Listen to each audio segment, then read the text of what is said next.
Informasi tentang virus corona yang begitu berlimpah bisa jadi malah membingungkan.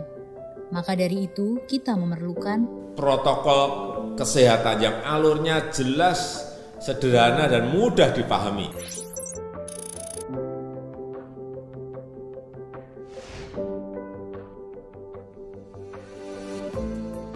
Siapa yang berpotensi terpapar virus corona? Orang yang memiliki riwayat perjalanan 14 hari yang lalu ke negara dengan transmisi lokal COVID-19 atau merasa pernah kontak dengan pasien terkonfirmasi positif COVID-19. Apa yang perlu dilakukan jika memenuhi dua kondisi tersebut? Bila Anda merasa sehat, maka dianjurkan untuk melakukan karantina diri di rumah selama 14 hari sambil memonitor kondisi tubuh. Bila Anda merasa tidak sehat atau timbul gejala, segera lapor ke petugas kesehatan atau hubungi Hotline Center Corona untuk mendapatkan rujukan pemeriksaan ke fasilitas layanan kesehatan. Gejala apa yang perlu diperhatikan? Demam melebihi 38 derajat Celcius, batuk atau pilek, sakit tenggorokan, sesak atau gangguan pernafasan. Apakah perlu langsung datang ke layanan kesehatan?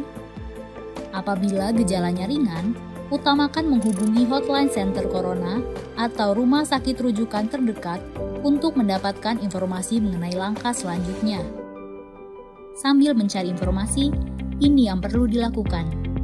Tetap hindari keluar dari rumah, istirahat yang cukup, banyak minum air putih dan makan makanan bergizi, mempraktekkan kebiasaan bersih seperti cuci tangan, dan membersihkan area-area yang tersentuh permukaan tangan. Gunakan masker agar percikan dari batuk atau bersin tidak mengenai orang lain, bahkan di dalam rumah sekalipun.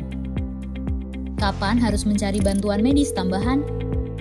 Bila gejala yang dirasakan cukup parah, misalnya sesak nafas berat, atau apabila Anda dalam klasifikasi kelompok rentan karena berusia lebih dari 60 tahun, memiliki penyakit kronis seperti diabetes, hipertensi, gangguan imun, ada riwayat sakit pernafasan, dan lainnya.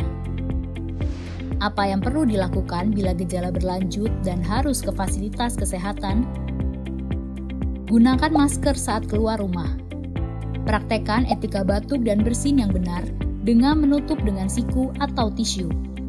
Hindari menggunakan transportasi publik. Bagaimana tahapan screening pasien di fasilitas pelayanan kesehatan? Sebelum memberikan perawatan, tenaga kesehatan di fasilitas layanan kesehatan akan melakukan screening. Jika tidak memenuhi kriteria pasien dalam pengawasan atau PDP COVID-19, maka akan dirawat inap atau rawat jalan tergantung diagnosa dan keputusan dokter. Jika memenuhi kriteria pasien dalam pengawasan COVID-19, maka akan dirujuk ke salah satu rumah sakit rujukan, didampingi oleh tenaga kesehatan yang menggunakan alat pelindung diri atau APD. Di rumah sakit rujukan, spesimen pasien diambil untuk pemeriksaan lab dan pasien akan ditempatkan di ruang isolasi. Spesimen dikirim ke Badan Penelitian dan Pengembangan Kesehatan atau Balitbangkes di Jakarta.